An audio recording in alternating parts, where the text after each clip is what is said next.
Hey, what's up, everybody? It's Killer B, the goddamn witch finder. Let's start exploring Akron. Challenge Golf was the first of its kind in the country, designed specifically for persons with disabilities. It now includes adults and children recovering from strokes, spinal cord injuries, brain injuries, amputations, neuromuscular disorders, visual impairments, or developmental. I don't know how I hit the live button and that just randomly starts playing. What's up, y'all? I got a great video coming up. It just finished loading. I gotta put it on my YouTube now. We try to do it while I'm doing this show. Internet been working all right. Probably jinxing it right now, but we're gonna get this thing going on here. Y'all saw the title. There was a 17-year-old kid in a high school, and the claim is that he was forced to eat pepperoni pizza when going against his religious faith of being a Hebrew Israelite, the same faith as the man that shot that police officer in the name of Yahweh or Yahuwah, whoever they want to call him, right? So you get on into this. See, got anybody in here yet? Got 3 people up in here. Damn, shit. Okay, Big O up in here. I forgot to take your wrench from you, Big O. I'll get to it though. Got RNO. Hi, RNO. How you doing today? Oh, you're familiar with it. Oh, okay, cool. Oh, you know the people involved. So, shit, maybe you should come on up in here. Hold on, I'll put the link up in here for you. Let me know, because I just found out about it. I'm keeping it 100. I found out about it literally like 10 minutes ago. I was going to do it on something else, and then I just stepped into that, and I was like, oh, snap. So if you can, I don't know if you can or not, but there's a link if you come on here to talk about it. I just skimmed over the article. It looked good. It seems there's been a lot of controversy with it. And okay, all right, cool. Yeah, so this thing is happening. They showed the video footage of it, and the kid sitting down there eating pizza. And to be, from what I just saw, kid in the middle of the court eating a pizza while all the other players are working out, doing their little routine they do for practice. I never was an athlete in school, so I don't know nothing about none of that stuff. But looked like they're working out, and for punishment, maybe, the kid is put in the middle of the gym to eat.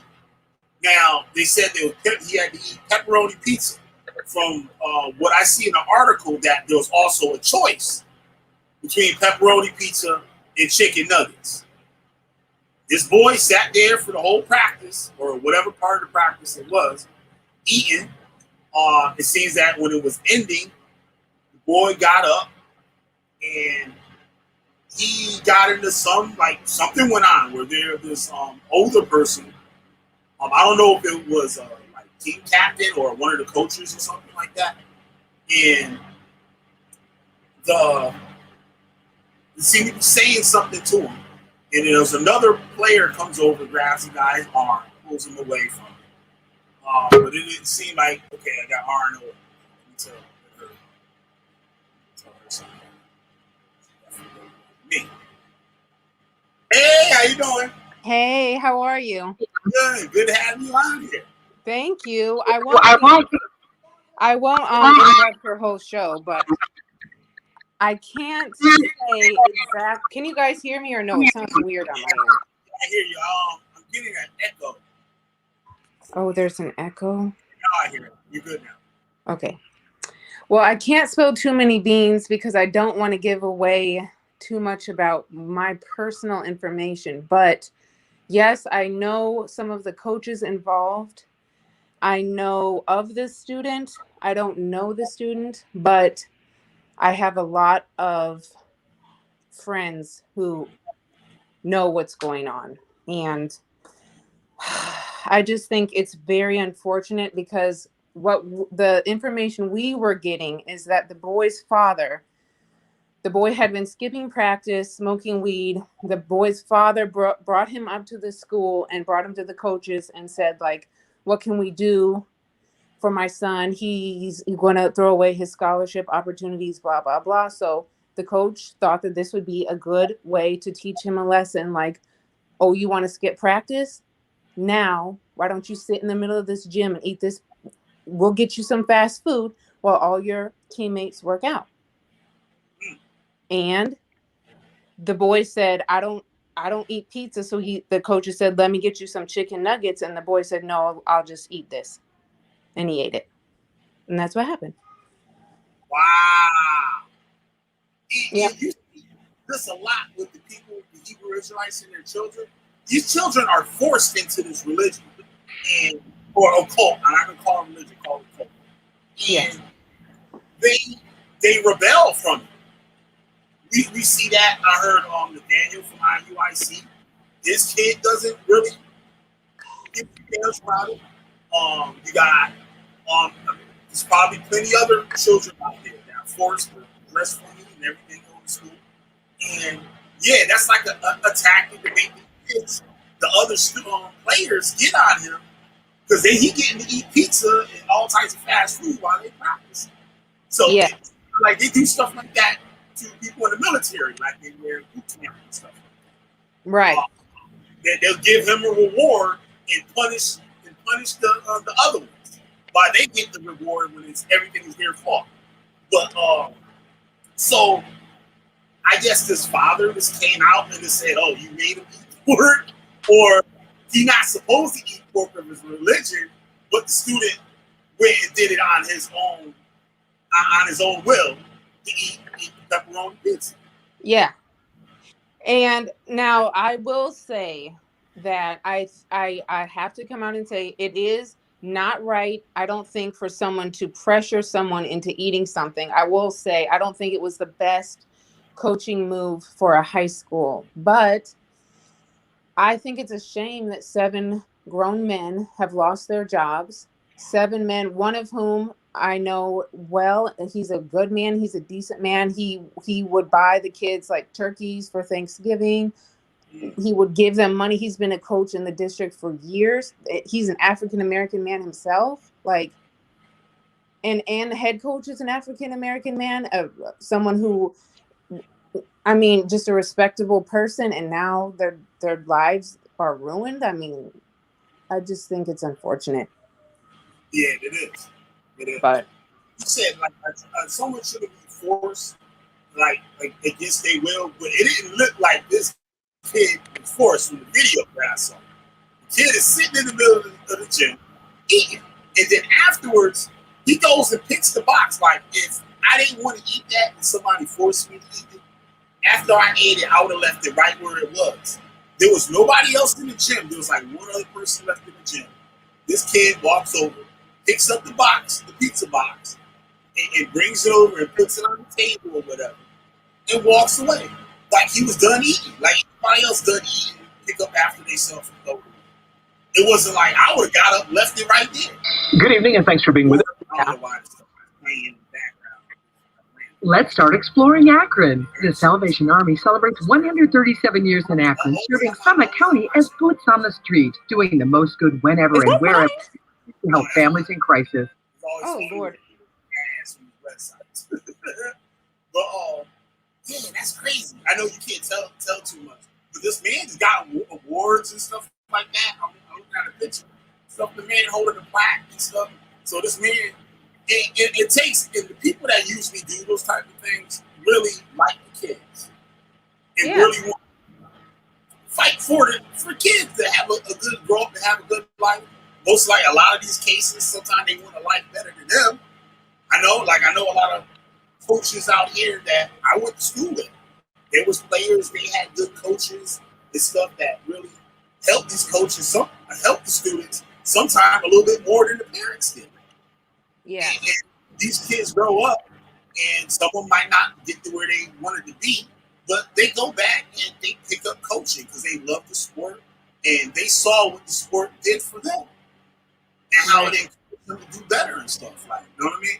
So I'm not saying that's the case all the time, but you know, it's like for these people to lose their jobs over this, and if that's the case, the school should be notified of the child's dietary laws or things that they can do. I know Jehovah's Witnesses do that.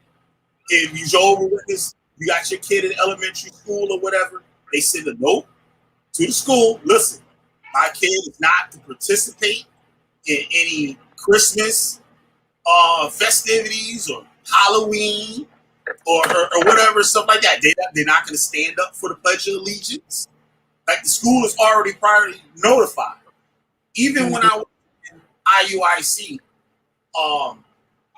the people were given notes, like a letterhead, to get to the job or the school to let the employer know that this is this man's religious belief and he can't work on these days.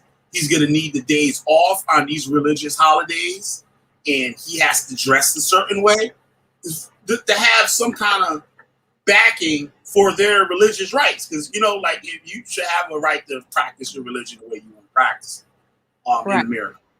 But Hebrew Israelites, they're not real religions or real organizations. Like IUIC was an organization. Like, you know what I mean? They got the nonprofit or whatever. And, you know, it's like a business. So they actually have a name.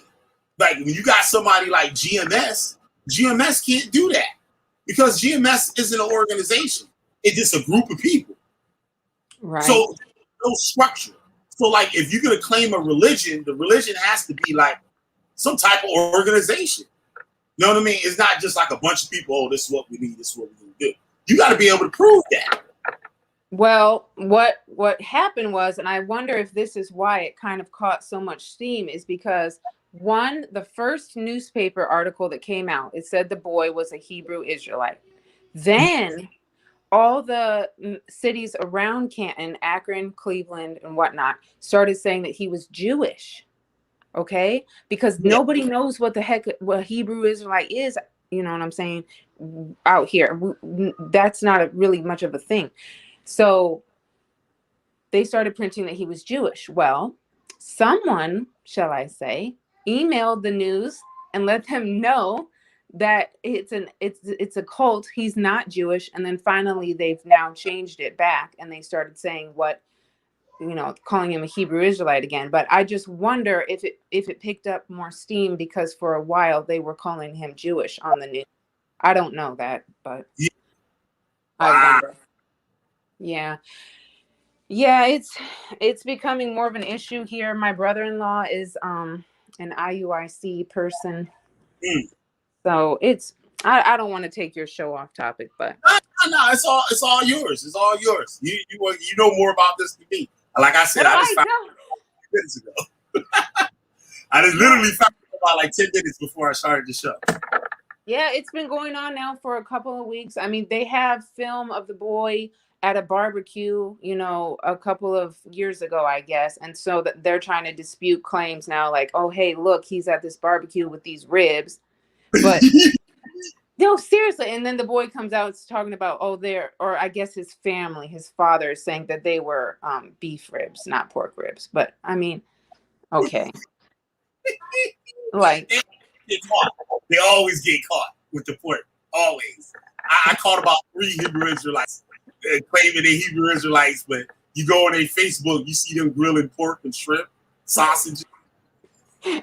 It's ridiculous. It is just ridiculous. And it's just a shame. It's a shame. Like 7 grown men with families. I'm not saying that they're all, outstanding, the best of the best, but like solid, good men, their jobs are done. Yeah. For a boy, like, and other boys on the team have came out in support saying like this their teammate was not forced. He could have left at any time. He chose to do this. But hey. Yeah. If they really believed in that religion, then he would not eat it. He was like, you're gonna have to kick me off the team. Exactly. And that's what I was telling my husband. Like, if my kids were forced to do something, I'm a Christian, so whatever it would be, like in school, I would hope that they would just leave or that they would just sit there. Like, you're going to have to I don't know what you're going to do, but I mean, I'm just going to leave. That would be my hope. But this kid ate the pizza within a minute. He was gobbling it down. Yeah. Yup. And he's 17. It's not like the kid was 8. He was 17. 17 and going to blow his scholarship that he had, and his father had came in for intervention saying, please help my son, nothing is working. So the coach thought in his mind that this would be a way to motivate the young man, and then the father sues. So there you have it. I'm just surprised that the parent wanted him to even participate in this sport. Because when I came up in the Hebrew Israelites, that stuff like, no, that's like sports come from Greece. And Lord.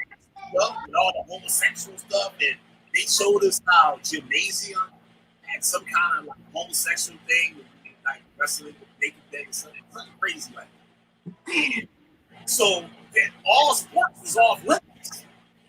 They showed us how the sports players, how they pat each other on the butt and those kinds of stuff like that. So there was no Hebrew Israelite trying to play those sports. No kind of sports. Like, know what I mean? So I find that's kind of strange too. Like, so the kid must have been really out of control. And a lot of kids will get out of control. You got parents that are like, it's just like we see now with this nutcase that shot that cop in the head in Florida. Yeah. I don't know this student. I've heard that he was a very good athlete. I've heard that he was a decent kid, actually. So I don't know that part, but still, it's just a shame. There is a rumor coming out that even he asked that his coaches not be fired. The rumor is he said, like, I needed this, I deserved it, this was a lesson for me. But that's just a rumor. It hasn't been brought forth yet, but we shall see. So I hope some confusion and stuff. Everybody, hopefully. Yeah.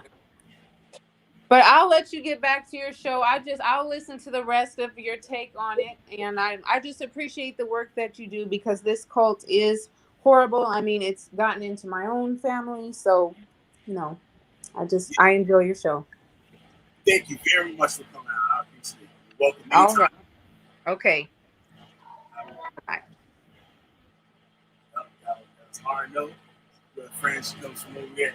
Sister Cherry power on up in here too.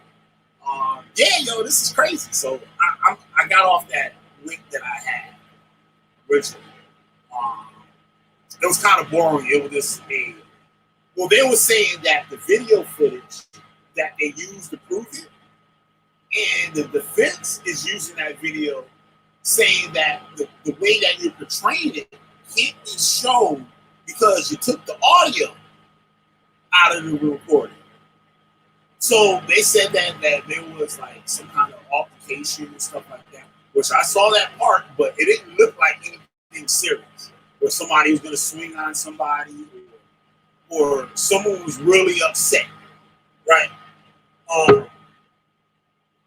Super Tony in the building. Kung Fu Tony. Everybody was Kung Fu fighting. What up, Tony? What's up? Hey, am I heard? Yeah, I hear.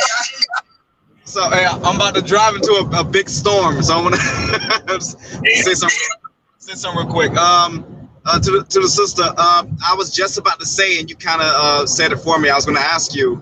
I think the boy himself, I think he has the power to diffuse this whole thing by basically admitting, if that's the case, like, hey, no one put a gun to my head and made me eat that pizza. Right.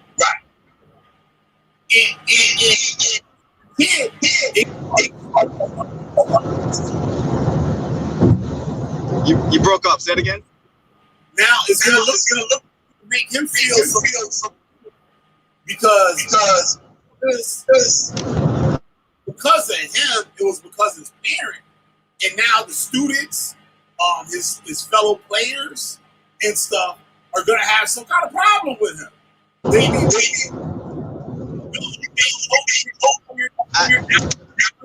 You know what? Now that you say it, I think he's stuck between a rock and a hard place. I think let's just assume that he ate it on his own, right? He doesn't want to openly admit that, even to dispute or to save these guys' jobs, because he's afraid of his father's wrath. Yeah, and that he's gonna die. Yeah, so he's gonna die. Yeah, he basically had to admit to his father, "Hey, hell, but for Papa John's pizza, you know, or getting the curses or whatever for Papa John's pizza," and then it's like, you know, you got to face your father's wrath, or you got to stand up for what is you know, right by, you know, defending these guys. Like, hey, I was not forced to do this. So I guess he's kind of stuck between a rock and a hard place, you know, getting these guys fired or facing his father. So yep. And they said there was yep. Echo, do you have the YouTube link? Because it's repeating back to me. It sounds like you got the YouTube link. No, I have my car speaker on. I'm put on mute. All right. It's like oh shit, I lost it. But the student, yeah, like you said, the student, he could have did that on his own. This is what I was talking about. There was a choice between, they said a choice between pizza and chicken McNuggets. And the boy chose the goddamn pizza. Now, this is where, like, you get, like, when I was doing the stuff on the politics with the left and the right and stuff like that, and I was talking to my boy last night about this, how when you have an idea in, like, a political party, say like conservatives and liberal, you might see some good in both, but the party makes you choose a side. And then if you go outside that party's ideas just a little bit, you demonize, just like a cult does, right? So, like, I like a lot of things conservatives say. I agree with some liberal stuff, right? Now, this is a case here. We're students, just like you have kids that are in school, and their parents don't approve of their sexuality choice or who they think they are or whatever, right? And the school is letting them choose. I know way back in the day, and this is before 2000, I think, that kids, I don't know what the rest of the country, but I know in Connecticut, say if a girl got pregnant and she didn't want to tell her parents, and she tells the person at school, the school will allow her to get an abortion without her parents' consent. I know some people might have a problem with that, though, right? But it's children, maybe, I'm not sure, I'm not 100% on this, should have some type of life choices, because it can turn dangerous or abusive to them at home. So, like they said, a kid, if you want to be identified as this in school, he should be able to do that. And then the one side is saying, hell no, like, you know what I'm saying? That's the parents' choice and stuff like that. But then we look here, now religion, not believing. That child might not believe the same things his parents believe. Now, the parents could just recently join the cult and now forcing the kid to do these things. And a lot of these things that the parents force their kids to do. One, sex leaders. Killer, like, yep. Killer, when you were 17, if you can remember back, could someone force you to eat some shit? Nope. Ain't nobody. No, bro. Even when I was like 13, nobody ain't forcing me to eat shit. I'm talking about. Oh, I'm sorry. Let me watch my language. You might have kids watching, but no one could force me, even at the age of 13, to eat something I don't want to eat. Right. So I think he was fully aware of what he was doing, And the fact that they even presented that he had the option between the two, you know, that's just bad, man. These guys got fired because, like, I've been in the positions where just because a certain person of authority said something, I was under scrutiny by superiors. Just Right. because, you know, my superior said something, and then I had a bunch of people I work with who were in consensus with me. They were like in complete agreement with me about, like, oh no, you were not negligent at all. It was like someone was basically saying I was negligent on a medical, and I've had everybody explain to them what happened. They're like, no, you weren't negligent. Why are they saying that? It's like, I think they're trying to, like, corner me. So I know what it's like for someone just to say something, and in spite of, like, reason and logic, like, you could still get punished. So I think these teachers can try to fight that. I think they could if I don't know if they got a union or something. If they got a union, they should be able to fight that, and they should really get their jobs back. You know, I know the sister helped on. She said she couldn't say too much, but I think if they have, like, a union, they should be able to fight that. You know, they have, like, they pay a certain deposit every year towards these unions. These unions should be using some of these lawyers and flexing some muscles and getting their jobs back. And that's what it seems like they're doing. They say like they got to look on a legal team, and they're actually working on it. Yep. And Arno says that the superintendent wants them to be fired. But you know what that is? That's because of all that shit going on. That's because of the propaganda, the outrage. So people, these certain supervisors and whatever, they have a knee-jerk reaction because of the public outrage, and instead of, like, basically, like, look, try to change the narrative or bring forth more information so the public can kind of, like, you know, try to change their view. But no, they have these real knee-jerk reactions, and this is what you get. You know, these regular dudes like you and me. Yep.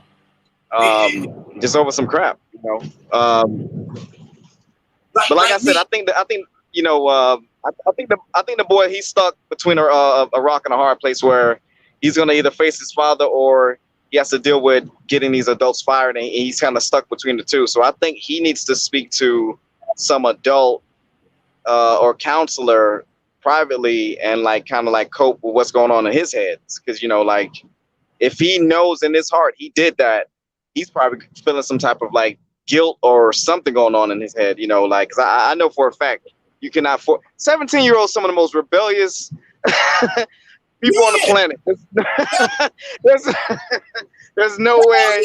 Everything, anything and everything, they're going to get 10-year-old man, you say especially this time and age. Yeah.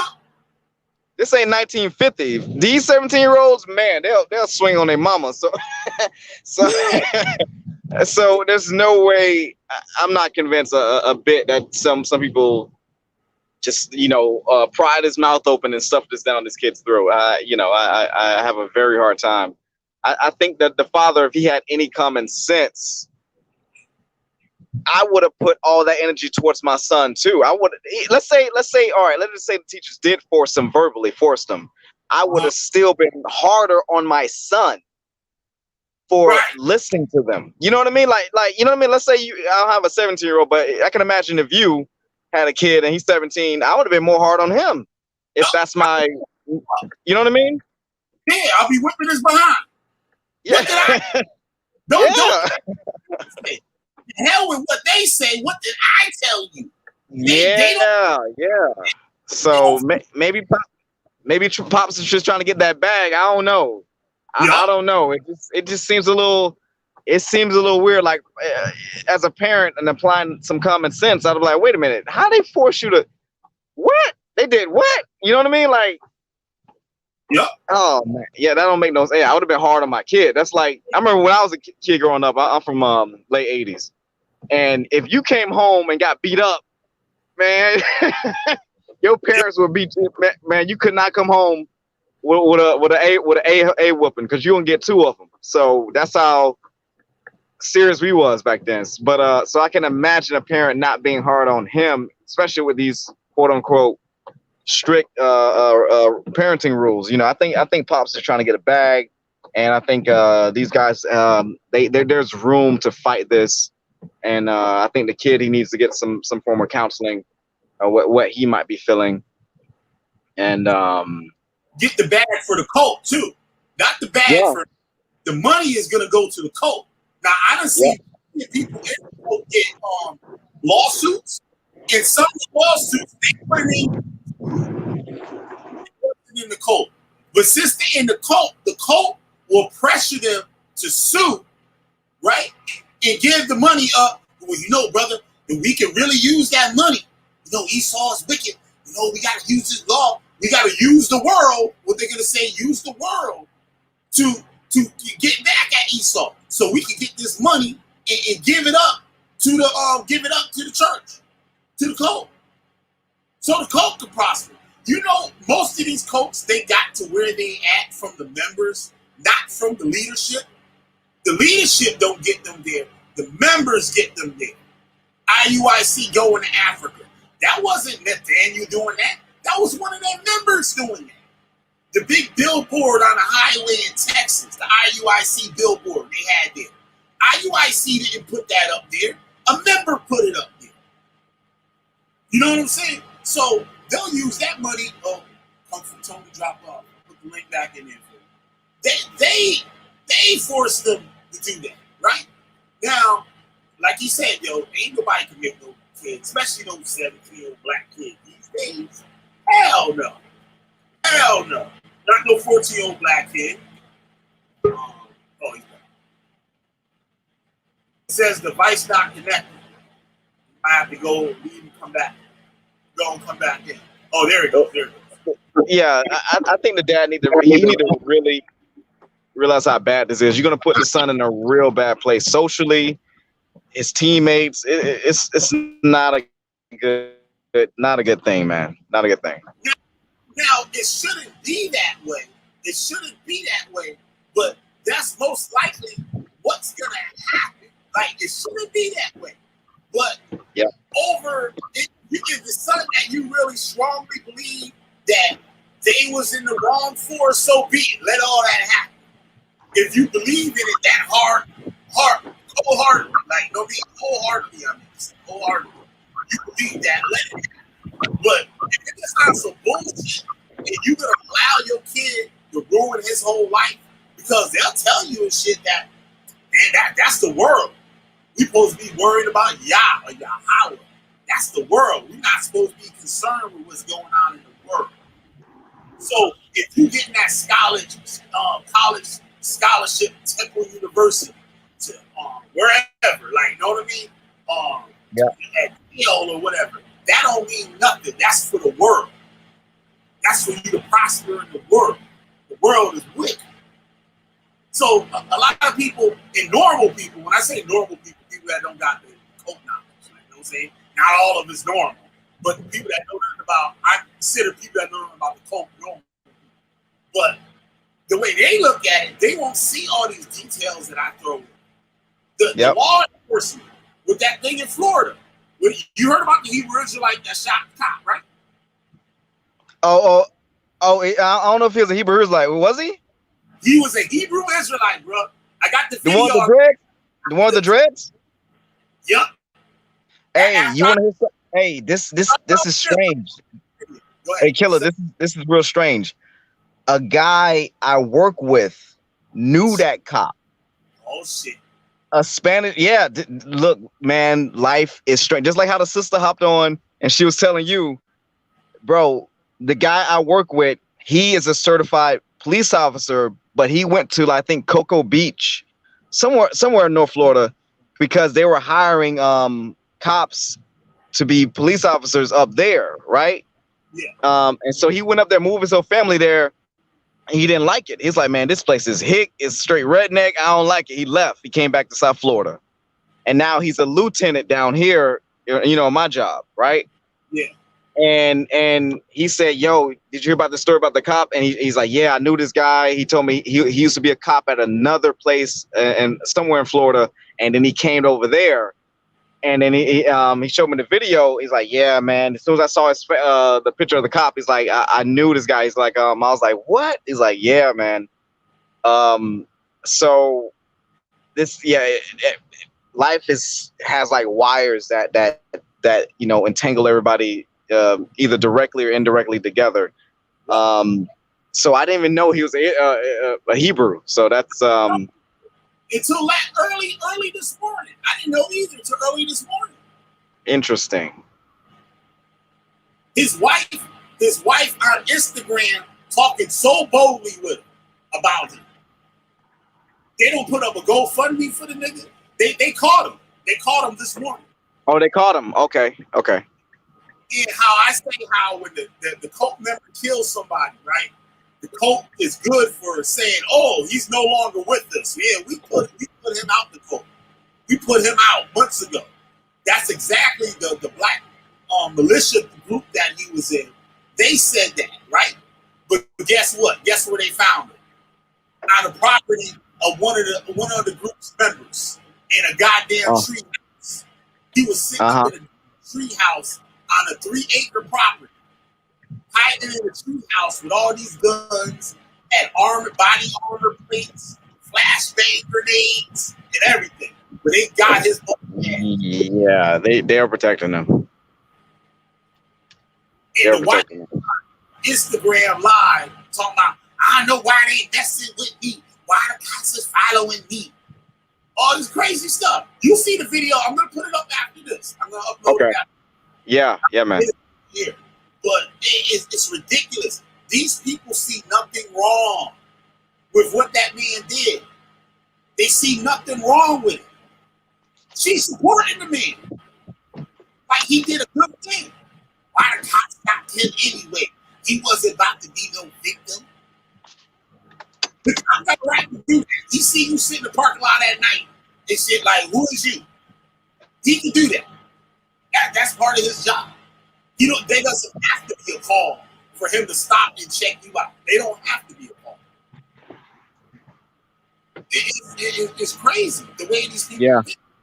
It's very sad, and that's why a lot of black people ain't got nowhere to where they should be. That's why we filled up. You go to McDonald's, there's a whole bunch. You go to Walmart, there's a whole bunch of us. Because we don't want to do no better, and we don't have the education and knowledge or we don't want to get there to have that, to be able to excel. And they want to blame the world when the most of the time it's the individual. It's the individual that's doing it. And this woman, you're going to see the video. I don't want to tell off the whole video. It's crazy. It's crazy. I want to read a little bit from this article from the lawyer of the defense of the coach. Yeah, I'm gonna go back in the chat, bro. I just wanted to hop on real quick and kind of address a few things. But yeah, I'm in the cut listening, bro. Keep doing what you're doing, man. Thank you for having me on, for coming on, man. I appreciate it. You're always welcome. All right, so we got here. That's the father on the right there. And I guess that's the superintendent on the left. That's the coach. Okay, Wattley, the truth about Canton School Board's indefensible decision to fire McKinley football coach Marcus Wattley and his staff over false accusations that they forced the player to eat pork against his religion. A lie can travel halfway around the world while the truth is still putting on his shoes. And if it ain't a lie, that's the goddamn truth right there. We at the Tacos Law Firm have a new appreciation for this phrase thanks to our experience representing Canton McKinley football coaches.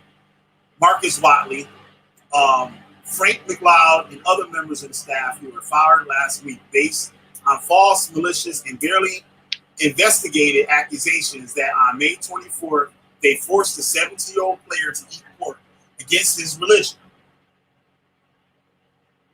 To discipline him for having missed a voluntary workout 4 days early. Wattley and his staff were blindsided by the false accusations, which immediately made national news, including in a June 2nd New York Times report that ran under the headlines, "High School Football Coach Suspended After Teen is Forced to Eat Pork."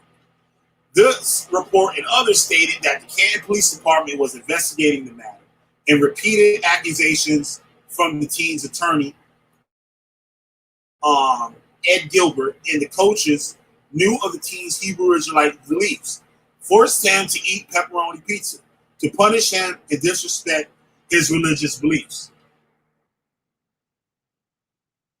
These reports also printed statements from Canton City School District. And first of all, too, what kind of coach stupid enough to know the boy don't eat pork or whatever, right? And put some pork there for the boy to eat. That's suicide. That's straight up suicide for that coach. Ain't nobody that stupid. Like, you know what I mean? Ain't nobody out there that stupid. Okay, Coach Wattley retained our law firm the next day, June 3rd, the same day the Canton School Board held a special meeting to consider terminating him and his staff over the alleged incident. On our first conversation with Wattley, he explained to us, as we shortly confirmed, that he and his staff did not force this student to eat or do anything, let alone to eat pork against his religion. The truth is that the coaches were concerned that this young man, a rising senior, and one of the only 4 players on the team with pending offers to play college football for a Division I program, was putting his football career and future at risk with his off-field conduct, including marijuana use that weeks earlier that caused the student's father to report and suspend him from participating in team activities for a week. By May 24th, it was clear to the coaches that the father's message had gotten through to his son, who continued to show up to team workouts, apparently under the influence, displaying continued disrespect for his teammates and coaches with his words and actions, and not only failing to show the type of leadership expected from the senior with his talent, but also failing to meet the minimum standards of conduct expected from any Canton McKinley football player. Now, I like to say this. Look at the football player. I forgot his name, but he played for the Miami Dolphins. He was a member of Yahweh Ben Yahweh cult that went out and killed, if I'm not mistaken, 3 or 4 people. Went and murdered 3 or 4 people for the cult. So he should be worried about that cult that he in and how that's going to play out with him pursuing his career, right? At this point, these coaches knew that traditional coaching methods had failed to reach this young man. And if he continued down this path, he would not be welcomed in their locker room once football season resumed. Further, as confirmed by his own text messages to Wattley and other coaches, this player knew he had let the team down with his recent conduct and wanted to demonstrate his accountability to his teammates when he returned to the voluntary workouts. It was in this context that the coach has asked the player to sit in the center of the Canton McKinney Gymnasium to have a meal and drink while his teammates circled the gym carrying around 45-pound plates from the weight room. Wattley asked him if he was hungry, and when he said yes, Wattley brought a pepperoni pizza. When the young man complained that he didn't eat pork, something that had never been communicated to any of the coaches, nor apparently to any district officials prior to the moment, Wattley told him he would get him chicken nuggets instead, at which point the player said he would rather just eat the pizza. Right? So the man, he said, yo, I'll get you some chicken nuggets then, nigga. Now, he's saying that he didn't know. He wasn't, like I just told y'all before, it's the parents that's supposed to bring the letterhead to the school and say, hey, this is my son's religion. This is the things that he can and cannot participate in the school. Right? The point was to teach him that it felt what it felt like to be the only man eating and relaxing in the room full of hungry working men. And the lesson was clear to all in the room, as Wattley said to the team that day in the gym. also told district officials when they first asked him about the incident, it's easy to be selfish behind people's backs, but not so easy when others are watching. Wattley had also repeatedly made clear to the young man that he was free to leave the gym at any time if he did not want to participate in the lesson, as was also reported to district officials in the investigation. The alleged victim instead chose to receive the lesson from the coaches and hug the coaches at the end of the session, thanking them for not giving up on him and telling them, I needed that. The next morning, this young man was one of the first players to appear at the team's voluntary workout, where he apologized to his teammates for his prior conduct and demonstrated a renewed sense of commitment and positive attitude that was apparent to his coaches and peers. It was during this workout that Wattley received a call from the athletic director, Antonio Hall, notifying him of the accusations leveled by the player's attorney.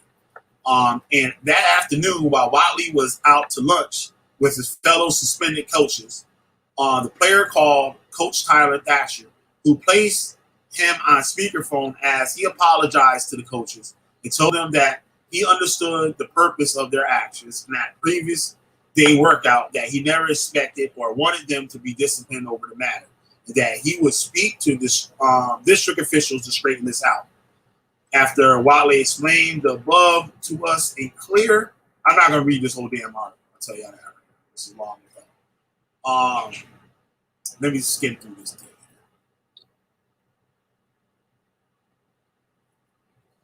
All right, the board would have postponed the decision and would proceed as planned in the evening board meeting, despite our warnings that it would be a disaster for the district to act in such an explosive and officially impossible accusation based on such an obvious rush flaw and incomplete investigation. All right.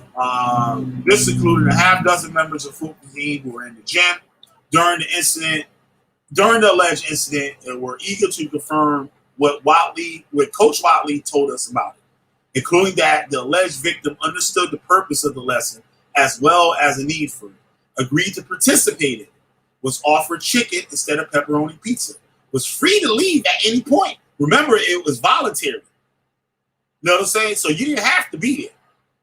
And apologized to his coaches and teammates afterwards, promising them that he had learned his lesson and showed up early to the next morning session with the positive attitude confirming the same.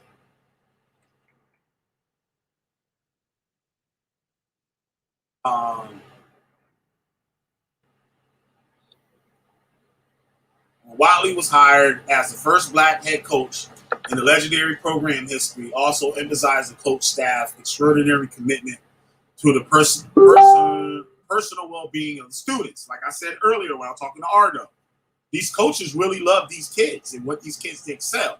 Plus, what kind of man, a kid got a opportunity to go to a Division I school, go to the pros. Who wouldn't want that to say, hey, I'm the one started this kid on this journey? You know what I'm saying?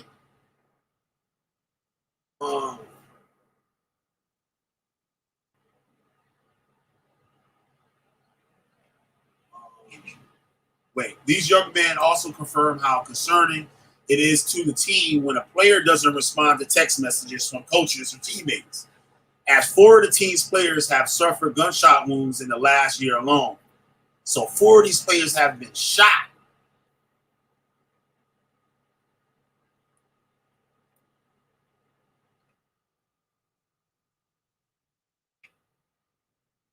And the coach got the students' phone numbers and everything, text messaging and stuff. This is something I bet that wouldn't go down back in the day.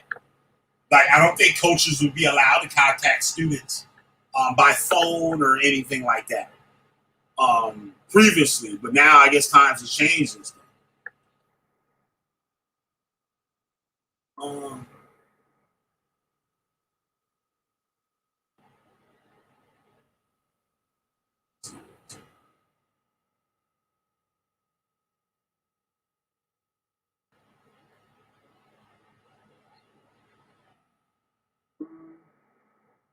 It sucks that these are the screenshots and not. me see if I can find this on YouTube real quick.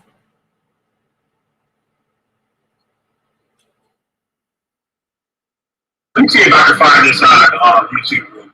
Shut up, Killer B.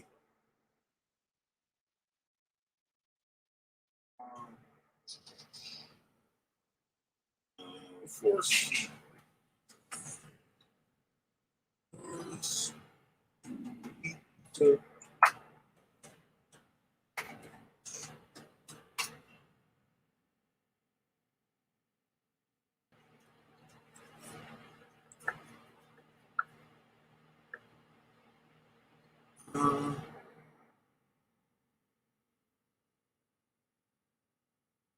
Weeks ago, let's see what this is.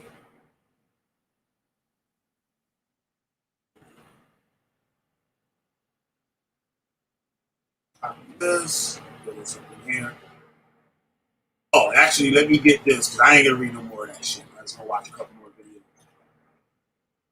Let me share the link that I was reading so you guys can read it yourselves.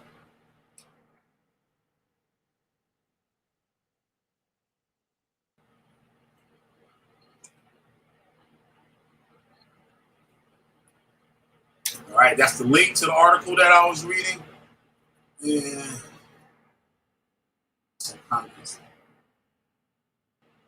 So no, that's the lawyer. I gotta get these kids together. Okay, Arno.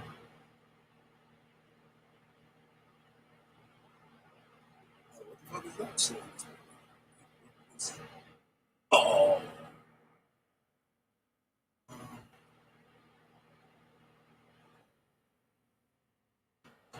Peace. All right.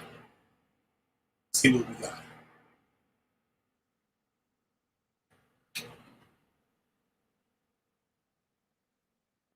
That's the video of the kids and stuff. I'm not gonna play that because it's pretty cool.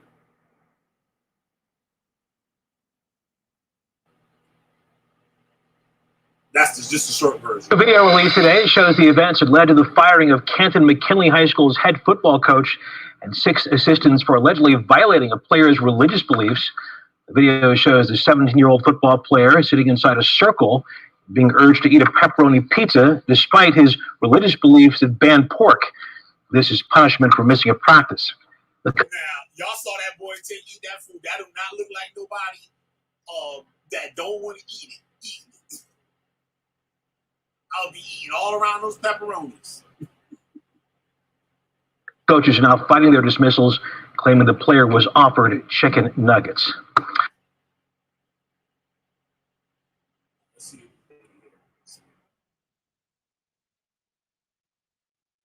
They come with Jewish. His attorney tells me after he missed a practice because he hurt his shoulder, the high school junior was forced to eat an entire pepperoni pizza in front of his whole team, and that was a punishment. And as it turns out, this high school football player is Jewish and he keeps kosher. And his attorney tells me that all of his coaches knew that. A 17-year-old Canton McKinley High School. There ain't no Hebrew Israelite out there that eats kosher. You know why they don't eat kosher? Because you have to have a Jewish rabbi that certifies the food kosher. They don't believe that white Jews are Jews. So for their food to be considered kosher, the food has to be slaughtered by a rabbi. That's what makes something kosher. When you eat meat or something like that, it has to be slaughtered by the rabbi for it to be considered kosher. Niggas ain't got no rabbi to be slaughtering their food. So what they told us in the code, we in captivity. We're in captivity, so we got to eat what we have here to the best of our ability. So these niggas not eating nothing kosher. Stop. School football player is now undergoing psychological counseling. This following a punishment dealt out by his football coach, Psychological counseling? Man. Wattley. This just crosses a line. It's on every level. It's just wrong. Civil rights attorney Edward Gilbert is representing the high school junior who wants to remain anonymous. It's common knowledge that this young man does not eat pork for religious reasons, and this was a pork pizza. Gilbert says the student told the coach at least 5 times that he could not eat the pork because he and his family are members of the Israeli Jewish faith, and they keep kosher. Eventually, the coach told No, they're not. I remember no Israeli Jewish faith. Stop. Told him he could take the pepperoni off the pizza. In his view, the whole pizza was spoiled, and he was ordered to eat that. If he did not eat it, then he would be most likely removed from the team, and the other teammates would have to do extra exercise that day. And so you have the whole team around in this gym. You have 8 coaches there yelling at him. You believe that the coach ordered this student to eat this pizza knowing that this was against his religious faith? Do you feel like that was part of the punishment? Oh, yeah. I mean, to order a pork pizza knowing that the kid doesn't eat pork, that's just beyond comprehension. It was a dumb thing to do. It was stupid. But, you know, that's what happens sometimes. But now, I'm going to say this too.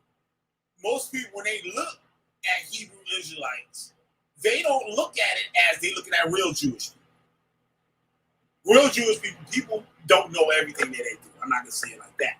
But they're going to know that, or a Muslim, they got certain dietary rules. They don't take these Hebrew Israelites serious because it's not a real religion.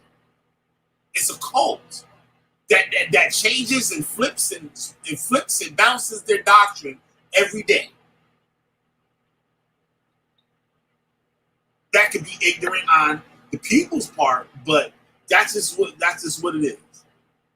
But in today's society, you just don't allow that type of thing. Gilbert tells me this young man is a star athlete, and even though he's only a junior, he's already been offered full rides to several colleges. Now his family is unsure if he'll return to McKinley High or its esteemed football program. Their religion is being disrespected. The school district did send 19 News a statement. It reads in part, the incident calls into question whether appropriate team management, discipline, and player accountability infrastructures are in place. We tried to reach out to head coach Marcus Wattley for comment, but so far, we have not heard back. The district also told us they are nearing the completion of their investigation and they will be releasing more information soon.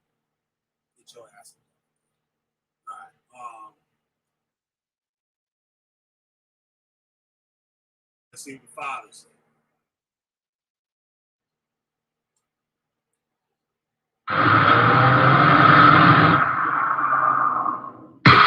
On the next. You know what they should do? They should ask them what do they think of the Jewish people and see what they say. I'm gonna see if they can say they're imposters and God will kill them. Somebody break off like a Kit Kat. Get a purse, got S, like the wheels on the back. I just don't believe. We begin in Canton with new information about the incident that led to 8 McKinley High School football coaches being suspended. Tonight, there are new allegations from a father of a McKinley football player stating the reason those coaches are on leave is because they forced his son to go against his religion and eat pork as punishment at a team practice. Our Will Ewick now has the details this evening. We're just distraught by the whole situation. We don't understand how this could have happened. We want to get to the bottom of it as well. And if we have to go through a lawsuit to do it, well, then it's on. Local attorney Ed Gilbert didn't mince words today, speaking about an alleged incident involving a 17-year-old Canton McKinley student. The father says his son missed practice due to an injury, then was forced to eat a pepperoni pizza as punishment. However, the family hasn't eaten pork in nearly 10 years as part of the dietary rules of the Hebrew Israeli religious faith. Makes you question, are they, doing their job, or are they capable of doing their job, or is it, obviously I feel like the culture is broke. Gilbert and Walker say the child has indicated to coaches in the past that he doesn't eat pork and said so at least 10 times during the incident. They say while head coach Marcus Wattley and the other assistants. And I can see how they I'm a Hebrew Israelite. And then they looking at I'm like, huh, what? Ooh, okay, all right, nigga, get your ass on the field. For these things to be in effect, these parents should be notifying the school system formally. Not just by, my kid don't eat pork. No. Formally stating this from the organization. That's how it should be handled. I'm not sure, and I'm pretty damn sure it wasn't handled. I don't know. Did eventually let him pick off the pepperoni and some of the cheese. he was still made to eat the pizza and is seeking counseling after the ordeal. His mom is taking him to therapy. So now, chicken nuggets. You refuse the chicken nuggets. Could it be that the chicken nuggets came from McDonald's and you know the conspiracy theorists say the McDonald's and stuff use humans in the meat and shit like that? So he ate the pepperoni pizza. They took the pepperonis off pizza. If he did that I would have never done that. I've never done that in my coke days. I've never done that. I just wouldn't eat it. Let me tell y'all a story about Subway, right? I would go to Subway and I would make them clean the knife. They use two knives. They use a knife to cut the bread and then use another knife at the other end of the counter to cut the sandwich, right? I would make them wash both. I would make them put paper down underneath my sandwich that they're making. Make sure the new gloves and everything. One time the guy was on the phone. I'm looking at him like, this is just disrespect. Why are you on the phone while you're making my sandwich? Right? And I told him, clean the knives. He fucked around, got all the way to the end of the counter with my sandwich, and went and cut it with a dirty knife. I said, I don't want it. What? I like, nigga, you cut it with the dirty knife. And they Muslim. They don't eat that way. So he tries to give me a discount on it. I don't eat pork. I don't want it. Now he's frustrated. The manager comes out, tries to give me to me for another price. I don't want it. I said, motherfucker, you eat it. You eat it, motherfucker. Right? And now they mad. Because now I'm insulting their religion. Now he pissed off, but he just tried to insult mine. Right? That just things go. Like, in 10 years of that shit, you should know how to handle how you eat. You should know where to stay away from, what not to eat and what to eat. Right? You should know this. I didn't even go to no family functions for 22 years. Listen to this, y'all. I ain't gone to no Christmas party. I ain't been to no motherfucking Halloween party. I ain't been to no Easter fucking dinner. I ain't been to no New Year's party. I ain't been to no Christmas, no whatever, hot 4th of July, birthday parties for me or anybody in my fucking family. None of them for over 20-something years.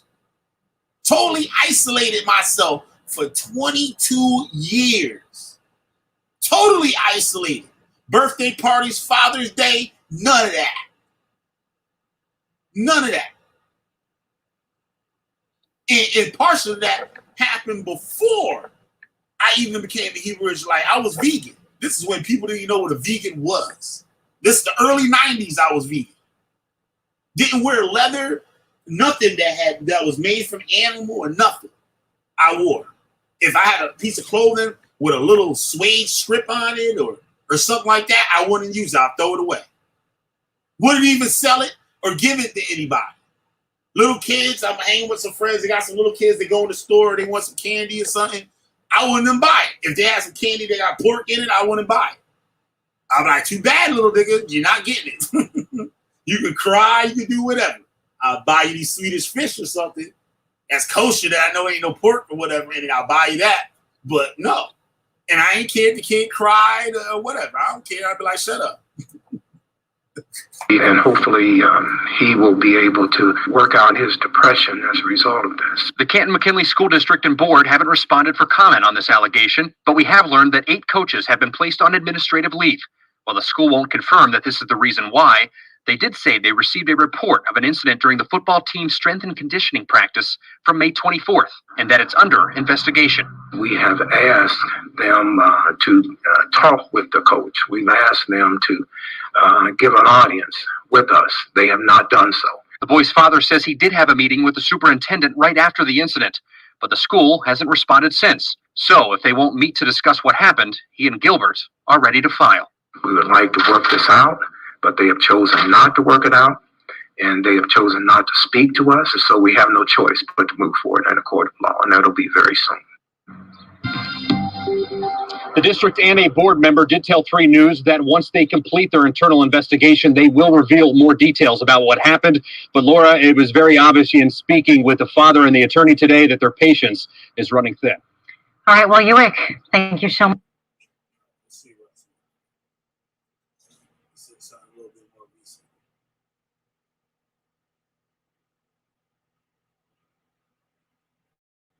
I'm almost done. Yeah, I'm about to get on out of here. We get this one. This seems over. This 2 weeks ago. Do this.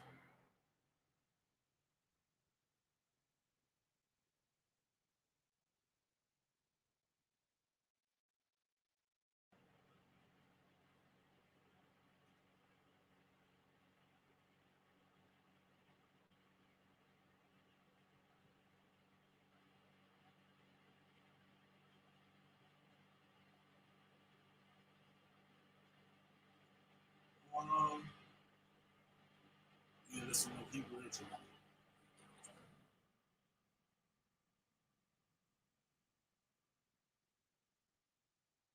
back to where I was.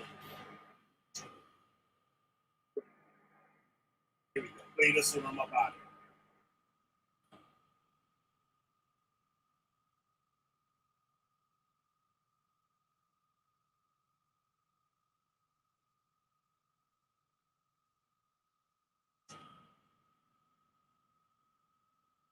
And one of the wildest things that came out in this hearing today is when Marcus first got the call. When Marcus first got the call that he was being disciplined for this, when the athletic director first called him, he was on the field with the victim. The victim had shown up at a voluntary workout the very next morning.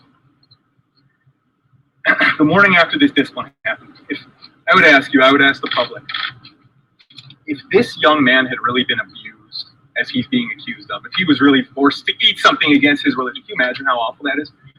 Would he have been one of the first students to show up at the voluntary workout the next day? Would he have been telling his teammates that he was sorry and apologizing to them? Would he have called his coaches the very next, that same evening, while they were at a restaurant together, Marcus and the suspended coaches? This young man called them. And phone records will confirm this. Restaurant records. Where was the restaurant? Michael D's. They were at Michael D's. This young man called his coaches, and the coach that he called put him on speaker, and he told the whole table. He said he was sorry. He said he was sorry, and he never expected this to happen. He said he wanted to keep his coaches. None of that has come out until today. I don't know what the district knows because they won't tell us who they've spoken to. As far as we know, they haven't spoken to anybody. That this whole idea that this young man was being disciplined for not coming to a voluntary workout, that's ridiculous too. This man was being taught a lesson, an extraordinary lesson, because his conduct, both off the field and at those voluntary workouts, which he had walked out of, he was disrespecting the coaches. They could all see they were losing this kid. And the message was sent to him, young man, if you're going to continue this lesson. And yes, it's extraordinary. Nobody doubts that. In fact, I would submit that the fact that it's so extraordinary shows what a great coach this man is. Extraordinary lesson for an extraordinary young man under extraordinary circumstances. They've started. They've run plenty of sprints. The sprints weren't working. They needed to get through to him some other way. They needed to show him what it was like to be the only man eating in a room full of hungry working men. That's the lesson that needed to get through to him. Marcus had seen that before in Division I locker rooms. This is not something that he made up. This is an extraordinary tactic that's. What up, Nate? What's going on? Oh, nothing much. I just went in. I just thought I'd check and see what's going on YouTube, and you're live, so that I jump on. I see it in the chat now. I was reading the chat. We got Amber. What happened? The boogie eaters might have kicked Amber out. I don't know what she up in here for. Oh, you got some Hebrew Israelites in here? Yeah, we got Amber up in here. She a Hebrew Israelite. Oh shoot, let me see what's going on. Oh, you got no idea you were live. Oh, Ose, I thought you said you had no idea where you live. I thought somebody was trying to get at you. Yeah, I didn't know you were live. I just jumped on YouTube and I saw you were on. Yeah, man. I was still doing this while the other one was finishing up. I did a video earlier, but I did it off the air. I'm gonna upload it on the boogie eater that shot the cop. And oh, okay. Yeah. He got caught. He got caught this morning. Oh, that's crazy. You know what? You know what's even crazier is the fact that there's been a bunch of those. It's not like there's just one. There's a bunch of people doing, wild stuff like that. Yeah. Yep. Like there was one guy that when this BLM thing kicked off, he was like wearing a dashiki and doing other like Afrocentric stuff before he shot police. So you're not talking about Texas, right? You're talking about the dude in Texas? Yeah, Texas, my state. Yeah. He watch side better. Yeah, that's the thing. That's the problem. That's what people don't really understand is they think that all this stuff is harmless when in reality it leads to some very bad things. Yep, So, but you know what? You know what? I don't see Sadetta reporting this.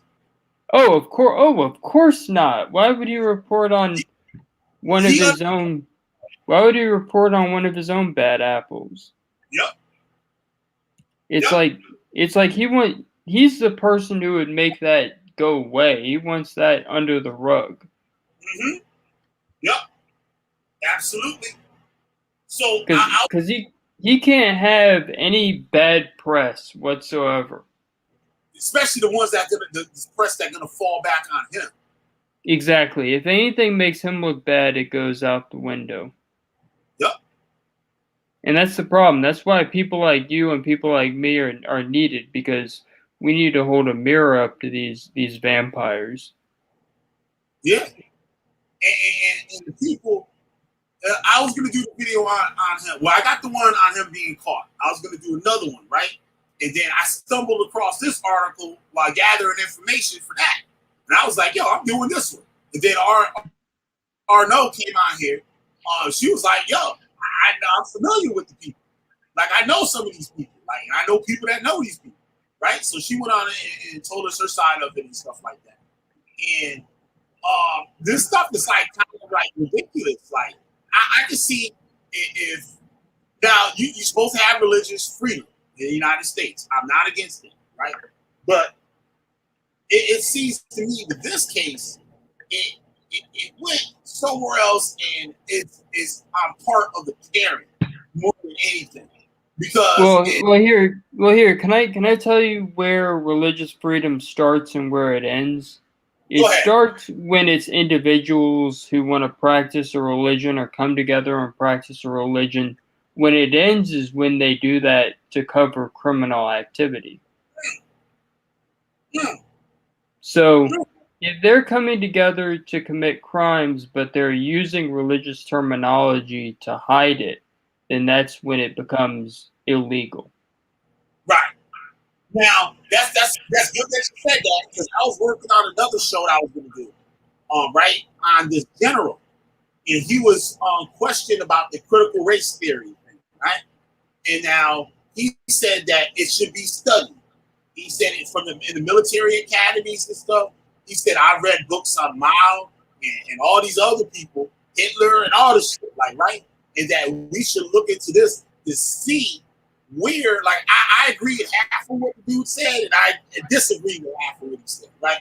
But he said that they should, like, it should be studied. So, as a military person, you should study these things to see where the mind is of your opponent or your enemy, where their mind is.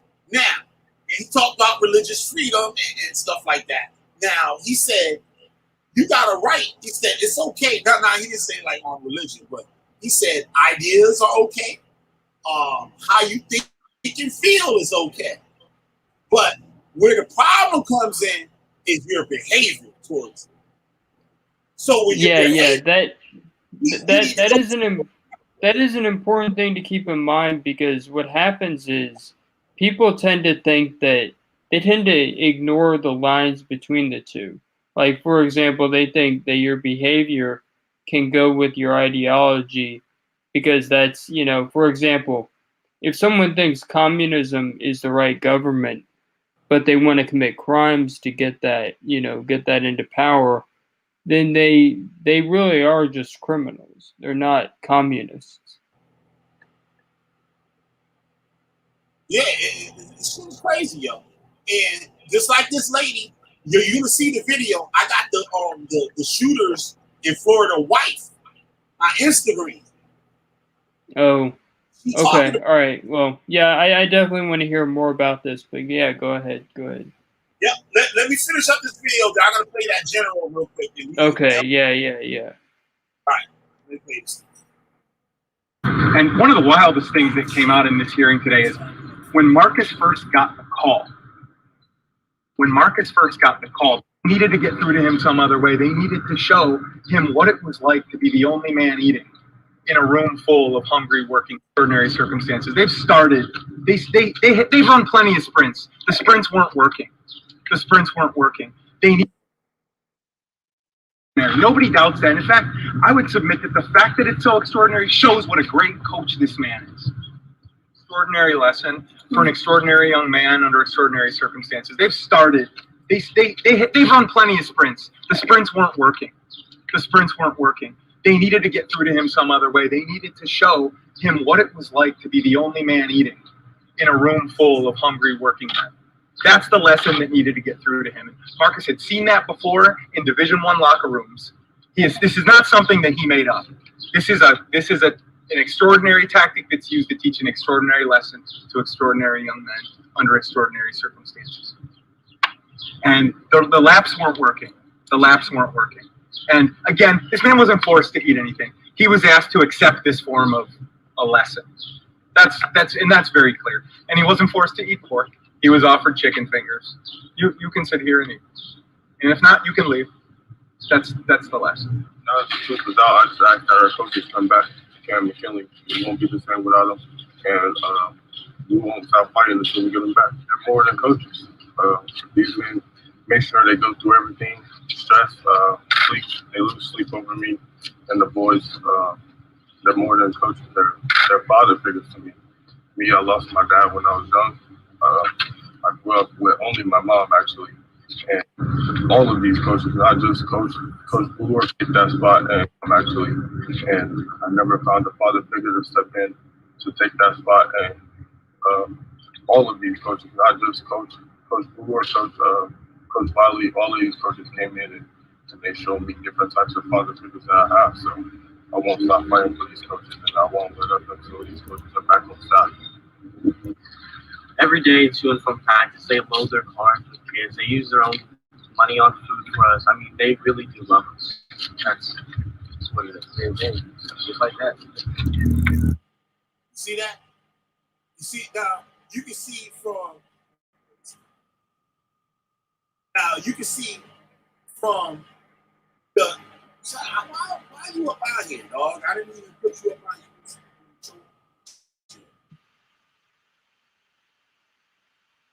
Yeah. Oh, yeah.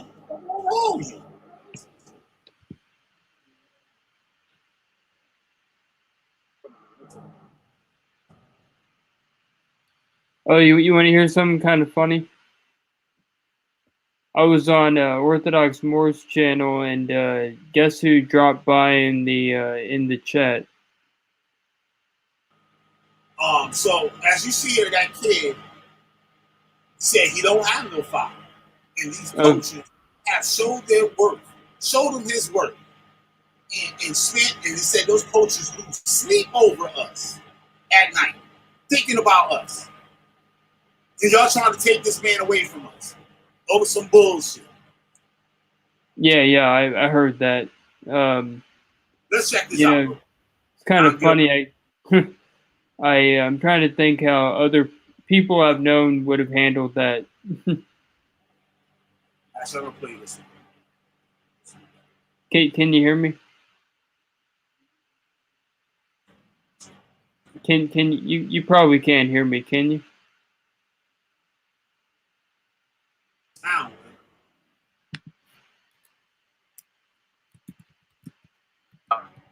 Over parts not arriving on time, long deployments, and in my more recent discussions with those often previous discussions with that motherfucker right there, he looked like he stayed in a hotel and shit. with service members and particularly officers, I would hear about complaints over parts not arriving on time, long deployments, and in my more recent discussions with those officers, the number one issue that they raised to me with concern, often unable to speak publicly for fear of the type of retribution that Lieutenant Colonel Lohmeyer faced, they say that your stand down regarding extremism did not help our military, it hurt the military. And I want to share with you that perspective, that it caused service members to otherize one another. It impaired group cohesion.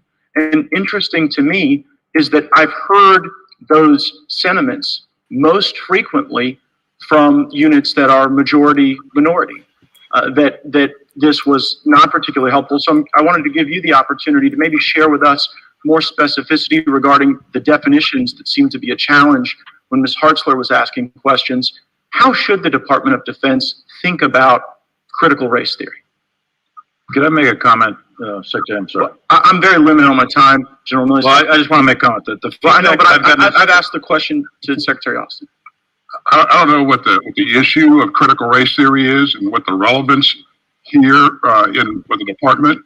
We do not teach critical race theory. We don't embrace critical race theory, and I think that's a spurious conversation. And so we are focused on extremist behaviors and not ideology, not people's thoughts, not people's political orientation. Behaviors is what we're focused on. I would like to. Y'all heard what he just said. They were on the behavior. Do not teach critical race theory. We don't embrace critical race theory, and I think that's a spurious conversation. And so we are focused on extremist behaviors. Focused on extremist behavior. And not ideology. Not ideology. Not people's thoughts. Not their thoughts. Not people's political orientation. Not your political organization, whether you left, right, up, down, or whatever. Behaviors is what we're focused on. Behavior is what they're focused on. I would like to yield some of my time to General Milley. I guess defense secretary, something like that. But yeah, it's very interesting that he mentions behavior, because that's something that people can understand if they're reasonable. Right. It's the behavior. So if you want to be a Hebrew Israelite, you can be a Hebrew Israelite. But what you say, oh, we need to kill white people. God is coming to kill, and we're going to help him. God is coming, and he's going to use us to kill all the white people. So I hate to interrupt, but the volume is really low. Like, I can barely hear you.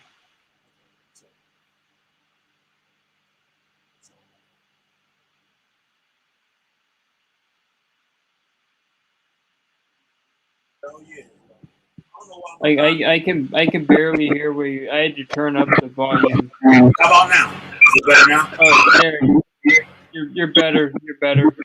Okay, all right. Yeah, let me turn that. There, I gotta turn it down a little. Yeah, man, this shit is crazy, dude. Yeah, so it's like when you start saying, "Oh, we gotta kill all white people and shit," like that day is gonna come. Like they believe that a day is gonna come when that happens, and now they have the ideology that we shouldn't wait, that we should do it now. Yeah, and you know what the disturbing part beyond that is the idea that they're gonna come for people like you and people like me. Yup. First. Oh yeah, we're on the list, very top of the list. Yup. You got that right. You got that right. You ain't lying about that. We on the list. We at the top of the goddamn. And I ran into one of my old buddies from Torah Nights. The King Booger Eater himself, Avanya, today. Get out.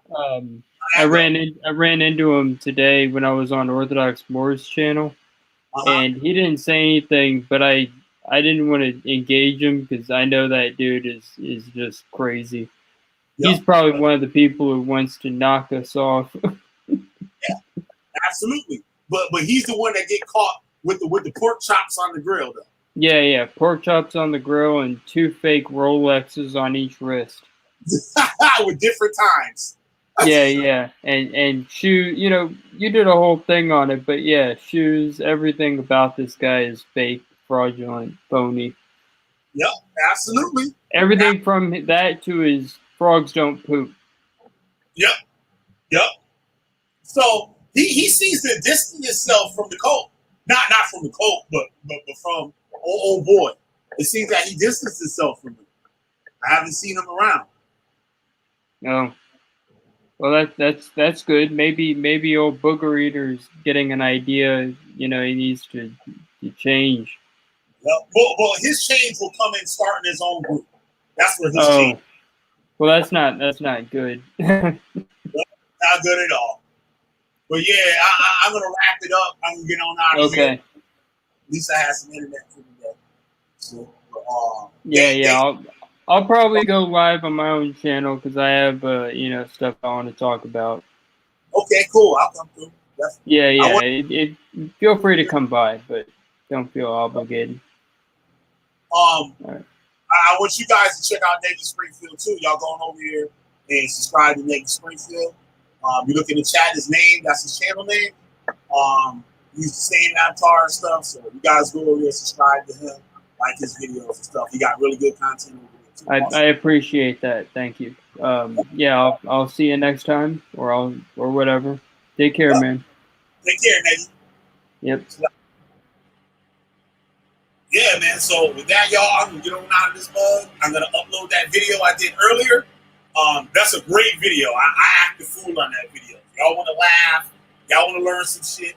Y'all want to see some crazy shit? Definitely watch that. Watch that video. It's a doozy. It's really good. So, anybody want to leave some donations and get on the supporters list that I speak out the show every video. And if I forgot to say it in this video, I'm going to say it now. Thanks to all my supporters, Navy Springfield, Brainstorm, Homeschool Academy, Josh, Siberian Sleeping Serpent. You guys want to be added to the list, send a donation at Cash App, $Cultbuster.